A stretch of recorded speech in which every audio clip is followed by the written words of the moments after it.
പലപ്പോഴും വാസ്തു വിദഗ്ധരെ വീട്ടിലേക്ക് വിളിക്കാൻ വേണ്ടി പേടിയാണ്. കാരണം എപ്പോഴാണ് എവിടെയാണ് പൊളിക്കാൻ പറയാന്ന് നമുക്ക് പറയാൻ പറ്റില്ല. ശരിക്കും എങ്ങനെ മാറ്റി പണിയേണ്ടതും പൊളിക്കേണ്ടതുമായിട്ടുള്ള ആവശ്യങ്ങളുണ്ടോ? അതൊരു നല്ല ക്വസ്റ്റ്യൻ ആണ് കേട്ടോ. കാരണം എല്ലാവർക്കും വാസ്തു എന്ന് പറയുമ്പോൾ ഒരു പേടിയാണ്. എല്ലാവർക്കും എവിടെയാ ഇയാൾ പൊളിക്കാൻ പറയാന്ന് പറയാൻ പറ്റില്ലല്ലോ. അതുകൊണ്ട് തന്നെ എൻ്റെ വിളിക്കുമ്പോൾ തന്നെ ആദ്യം തന്നെ സാറേ എവിടെയും പൊളിക്കാനൊന്നും പറയരുത് കേട്ടോ, അതാണ് പറയുക.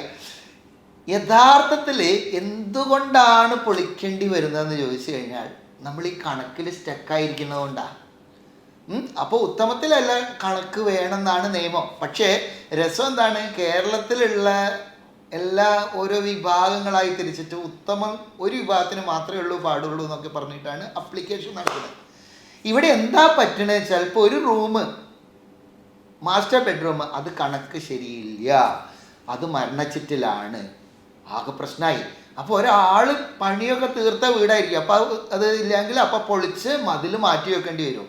ഇതുകൊണ്ടാണ് ഈ പൊളിക്കേണ്ടി വരുന്നത്. അപ്പോൾ ഞാൻ പറയുന്നതാണ്, യഥാർത്ഥത്തിൽ പൊളിക്കേണ്ടിയോ പൊളിച്ച് മാറ്റേണ്ടിയോ ഒന്നും ആവശ്യമില്ല. വേണ്ടത് എത്രയേ ഉള്ളൂ, ഈ കണക്ക് നോക്കിയിട്ട് മാത്രം ചെയ്യുക എന്നുള്ള സിസ്റ്റത്തിൽ മാത്രം സ്റ്റക്കാകാണ്ടിരിക്കുക. പുതിയ വീടാണോ കണക്ക് നോക്കിക്കൊള്ളണം. ഞാനും ചെയ്യാറുണ്ട് കേട്ടോ. ഉത്തമത്തിലാക്കിയിട്ട് കൃത്യമാക്കിയിട്ട് കണക്കാക്കിയിട്ട് കുറ്റിയടിച്ച് കൊടുക്കാറുണ്ട്. 100% റിസൾട്ടോട് കൂടിയിട്ട് ചെയ്യാൻ പറ്റും. ഇനിയിപ്പം ആക്കിക്കഴിഞ്ഞു നമ്മളിവിടെ ഒരാശാരിയൊക്കെ വളരെ കൃത്യമായിട്ട് ചെയ്തു. യഥാർത്ഥത്തിൽ ആശാരിമാരൊന്നും ഒരിക്കലും ചീത്തയൊന്നും ചെയ്യില്ല കേട്ടോ, വളരെ ഇതായിട്ടുള്ളൂ. കാരണം അവരുടെ കുടുംബത്തിനും കൂടി ബാധിക്കുന്നതാണ് കണക്ക് മാറിക്കഴിഞ്ഞാൽ. അപ്പോൾ ഒരു ആശാരിയൊക്കെ ചെയ്തു കഴിഞ്ഞു, നമ്മളത് ചെക്ക് ചെയ്യാൻ വേണ്ടി വേറെ ഒരു ആശാരിയെ വിളിച്ചു. അപ്പോൾ എന്ത് പറയും, അയ്യോ ഈ കണക്കാകെ തെറ്റാ, ഇതൊക്കെ മരണച്ചിട്ടിലാണെന്നേ. ഇത് കേൾക്കുന്നതോടുകൂടെ വീട്ടുകാരൻ ലോക്കായി. യഥാർത്ഥത്തിൽ ആദ്യത്തെ ആശാരി തെറ്റിച്ചുണ്ടാക്കിയതല്ല, ഇപ്പോഴത്തെ ആശാരിയുടെ തെറ്റുമല്ല. പിന്നെ എന്താ പ്രശ്നം, ആദ്യത്തെ ആശാരി ഉപയോഗിച്ച സ്കെയിലല്ല രണ്ടാമത്തെ ആൾ ഉപയോഗിച്ചിരിക്കുന്നത്. ഇപ്പോൾ ഒരു കോല് എന്ന് പറഞ്ഞാൽ 72 സെൻറ്റിമീറ്റർ ആണെന്ന് പറയും.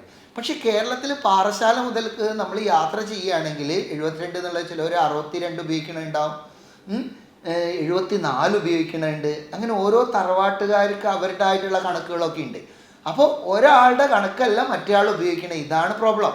അപ്പോൾ യഥാർത്ഥത്തിൽ നമുക്ക് പൊളിക്കേണ്ടയോ തറയ്ക്കേണ്ടയോ മാറ്റേണ്ടയോ ഒന്നും ആവശ്യമില്ല. നമ്മൾ ശ്രദ്ധിക്കേണ്ട ഊർജത്തിൻ്റെ പ്രവാഹമാണ് എവിടെ നിന്ന് വരുന്നത്. അപ്പോൾ കിഴക്കാണ് സൂര്യൻ ഉദിക്കണത് അല്ലേ, അപ്പോൾ കിഴക്കുന്നാണ് പ്രാണൻ്റെ ഊർജം വരിക. അപ്പോൾ എന്താണ്, കിഴക്കുന്നുള്ളതാണോ കുറേയും കൂടി നല്ല. കേരളത്തിലെ വീടുകളൊക്കെ ആദ്യം കിഴക്കോട്ടേക്ക് മുഖമായിരുന്നേ, അപ്പോൾ എല്ലാം കിഴക്കോട്ടേക്ക് തന്നെ ആയിപ്പോയില്ലേ?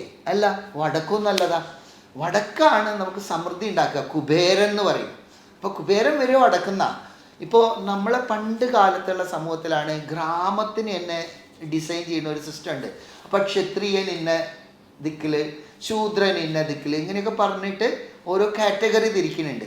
അപ്പോൾ നമ്മൾ ഈ ജനറലൈസ് ചെയ്തിട്ട് ഇങ്ങനെയേ പാടുള്ളൂ എന്ന് പറയുന്നത് കൊണ്ടാണ് നമ്മൾ പൊളിക്കേണ്ടി വന്നത്. അപ്പോൾ എൻ്റെ പരസ്യം തന്നെ ഇതാണ്, പൊളിച്ചു മാറ്റാത്ത വാസ്തു പരിഹാരങ്ങൾക്ക് വാസ്തു ഭാരതിയെ സമീപിക്കുക. അതായത് പൊളിച്ചു മാറ്റാണ്ട് തന്നെ വളരെയധികം സിസ്റ്റംസ് ഉണ്ട്. നമ്മൾക്ക് ആ ഊർജ്ജം ഇല്ലാത്ത സ്ഥലത്ത് നമുക്ക് ഊർജ്ജം ക്രിയേറ്റ് ചെയ്യാൻ പറ്റും.